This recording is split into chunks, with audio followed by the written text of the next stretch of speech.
Sejam muito bem-vindos, irmãos e irmãs, ao canal Luz da Palavra, um espaço destinado ao seu bem-estar, desenvolvimento pessoal e espiritual. E no vídeo de hoje, vou esclarecer uma dúvida comum entre os cristãos. Será que beber é pecado?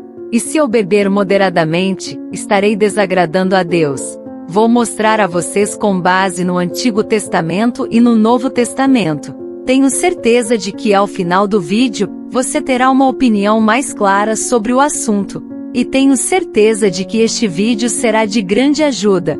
Se ainda não se inscreveu no meu canal, clique abaixo em inscrever-se e ative o sininho para receber os próximos vídeos.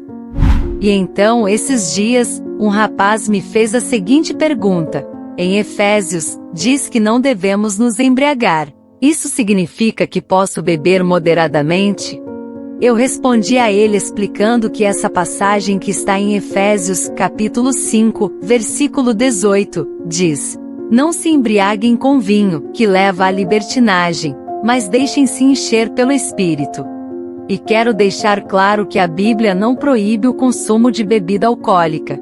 O que a Bíblia faz é nos alertar contra a embriaguez. Esse versículo nos diz para não nos embriagarmos com vinho, pois isso nos leva à libertinagem. Ou seja, a pessoa embriagada faz coisas que normalmente não faria, abusando da liberdade que Deus lhe deu. Devemos ser vigilantes para não cair nesse erro, pois a bebida pode ser a porta de entrada para vários outros pecados. E agora vou compartilhar com você 3 versículos do Antigo Testamento, e depois vou ler uma passagem do Novo Testamento para deixar claro que a embriaguez é condenada e proibida por Deus. A primeira passagem está em Provérbios capítulo 20, versículo 1. O vinho é zombador, a bebida fermentada provoca brigas. Não é sábio deixar-se dominar por eles. Isso significa que não devemos nos deixar dominar pela bebida, pois é perigoso.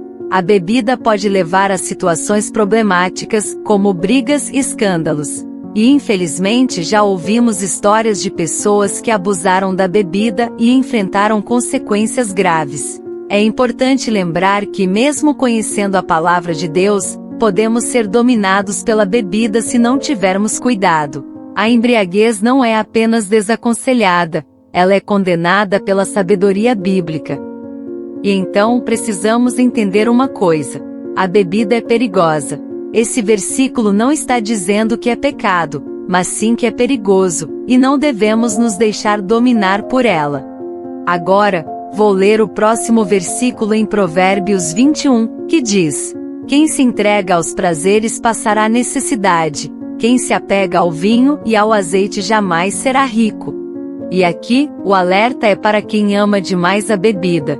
Não está afirmando que é pecado, mas sim que é perigoso amar a bebida, pois isso pode levar a muitas necessidades. O versículo também destaca que quem se apega ao vinho e ao azeite jamais será rico. Observamos que o vinho e o azeite estão no mesmo patamar, indicando que amar os prazeres acima de tudo pode levar a uma vida precária. E vou ler mais um versículo, em Provérbios 23. Não andem com os que se encharcam de vinho nem com os que se empanturram de carne, pois os bêbados e os gulosos acabarão em trapos. Novamente, o alerta é para quem bebe demais, quem come demais. Embriaguez e gula são condenadas, e a ideia de que o cristão não bebe, mas come demais, está errada. Pois a Bíblia condena a embriaguez e a gula.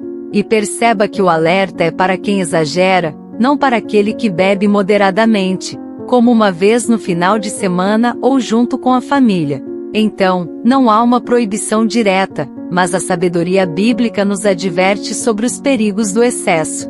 Cada um pode tirar suas próprias conclusões. E agora, vou voltar a algumas passagens do Velho Testamento para mostrar que o vinho também traz alegria.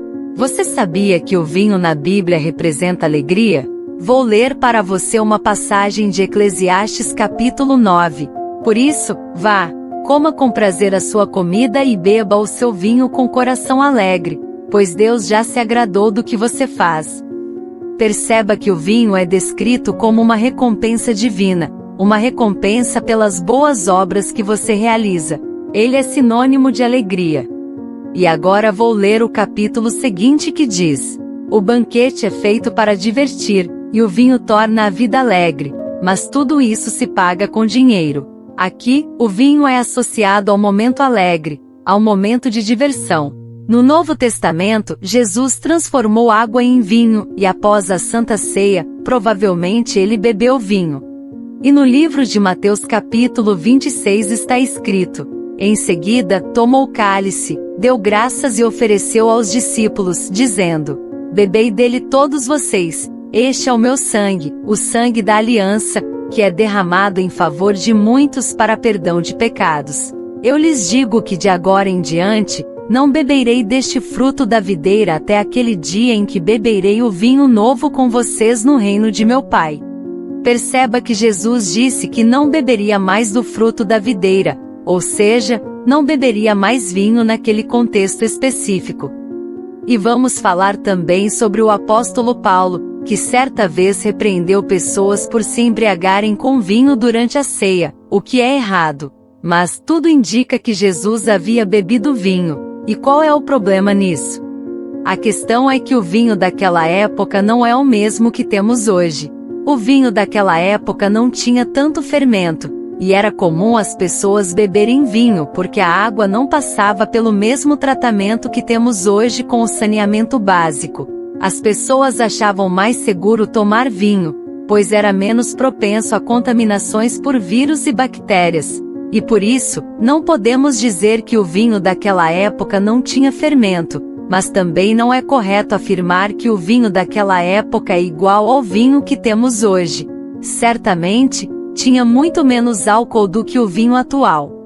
Há uma passagem em que o apóstolo Paulo recomendou a Timóteo tomar um pouco de vinho, conforme está escrito: não continue a beber somente água, tome também um pouco de vinho por causa do seu estômago e das suas frequentes enfermidades. E assim, percebemos que em momento algum a Bíblia proíbe o consumo de vinho. Nesse momento, muitas pessoas devem estar agradecendo a Deus e dizendo: agora poderei beber à vontade, abrir uma latinha de cerveja e tomar quanto quiser. Mas aí vem outra questão.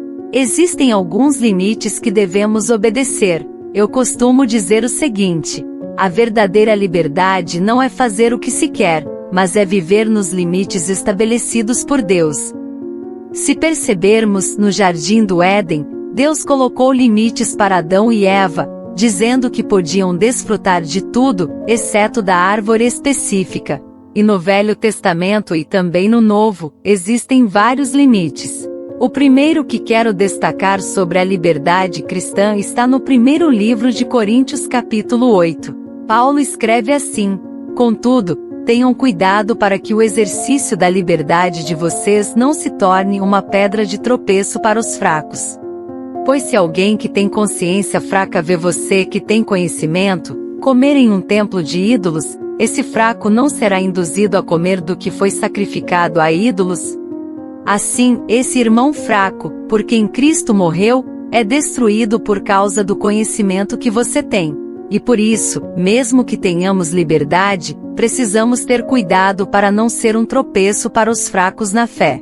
Por exemplo, se você decide beber um pouco de vinho ou cerveja, e isso leva alguém mais fraco na fé a fazer o mesmo sem controle, você está pecando contra Cristo. Por isso, é essencial manter o equilíbrio e considerar a consciência dos outros para não levá-los a pecar. E a Bíblia destaca que Deus nos concedeu um espírito de moderação e equilíbrio. Enquanto você pode ter essa compreensão e autocontrole, outras pessoas podem não possuir a mesma capacidade. Isso se aplica também aos não cristãos. Por exemplo, se você for a um bar ou restaurante e for visto bebendo, especialmente se as pessoas souberem que você é cristão, isso pode ser mal interpretado. E o erro aqui está em dar a impressão de que os cristãos, seguindo a palavra de Deus, não deveriam beber. Isso pode prejudicar a imagem do Evangelho e até mesmo afetar a conversão de muitas pessoas. Por isso, a liberdade que Deus nos concede deve ser exercida com limites, especialmente no que diz respeito ao amor ao próximo. E se você beber publicamente, pode causar confusão e prejudicar a percepção das pessoas sobre os cristãos. É importante lembrar que a liberdade que temos está vinculada ao amor, à consideração pelo próximo. Assim, a orientação é agir com cuidado para não dar um mau testemunho, pensando sempre no impacto que suas ações podem ter nas vidas dos outros. Cada um deve cuidar da sua própria vida, mas, como cristãos, devemos usar nossa liberdade com moderação, sabedoria e, acima de tudo, com amor ao próximo. E outra coisa importante para se atentar é aos seus limites. No primeiro livro de Coríntios capítulo 6, a Bíblia nos lembra: tudo me é permitido, mas nem tudo convém. Tudo me é permitido, mas eu não deixarei que nada me domine. Isso significa que, embora você tenha liberdade, é crucial saber até onde ir. E alguns podem tomar um pouco de cerveja sem problemas, enquanto outros podem perder o controle facilmente. É fundamental evitar que algo nos domine, pois isso se torna pecado.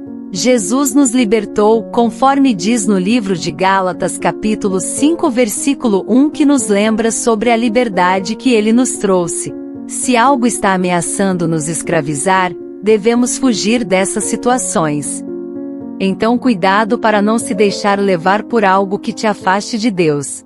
Se perceber que até mesmo um copo de cerveja pode te levar ao pecado, é melhor evitar. E mantenha sua vida espiritual em foco, enchendo-se do Espírito Santo e evitando situações que possam te levar à tentação. Busque a presença de Deus e esteja sempre vigilante para não ser enganado pelo diabo. Que Deus te abençoe. Amém. Meu amigo e minha amiga, chegamos ao final desta poderosa oração. É um prazer imenso estar compartilhando ela com você. Acredite, as palavras que pronunciamos em fé têm um poder tremendo. Agora é o momento de confiar plenamente que Deus ouviu você e está agindo em seu favor. Se esse momento tocou seu coração, convido você a dar um like neste vídeo e compartilhar com aqueles que você ama. Juntos podemos espalhar a luz da palavra e levar essa mensagem de esperança e amor para mais pessoas que precisam dela. Não se esqueça de se inscrever no canal para receber uma oração poderosa como esta a cada dia.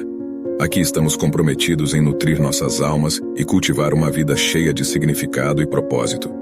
Então abracemos a felicidade e vivamos com gratidão.